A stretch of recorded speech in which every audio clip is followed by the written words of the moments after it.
আমি তো বলি ওকে যে তুমি নায়িকা হবে কবে? শুধু নায়িকাদের বলেই যাচ্ছে সুন্দরী, বিউটিফুল, এই ওই মানে বিউটিফুল উপস্থাপিকা। এই যে চমৎকার ভালোবাসা ইতিমধ্যেই শুরু হয়েছে, সেজন্য সমস্ত মিডিয়া কর্মীকে আমি রিমার্ক গার্ডেনের পক্ষ থেকে জানাই অনেক অনেক ধন্যবাদ। অ্যান্ড যেই সমস্ত তারকারা, মহাতারকারা এখানে এসেছেন, সবাইকে অনেক অনেক ধন্যবাদ। আশা করছি, যেটা বলে গেছি, যে নেক্সট আর কারো 1 মিনিট হবে না, সব 5 মিনিট 10 মিনিট হবে, রাইট মো? থ্যাংক ইউ মো, এত চমৎকার উপস্থাপনা করে। আমি তো বলি ওকে যে তুমি নায়িকা হবে কবে?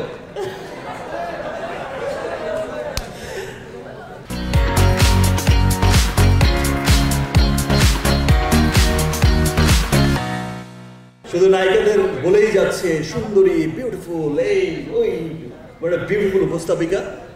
এবং আই থিঙ্ক মৌ যে কোনো সময় শুনতে পাবো নায়িকা হয়ে গেছে। Thank you.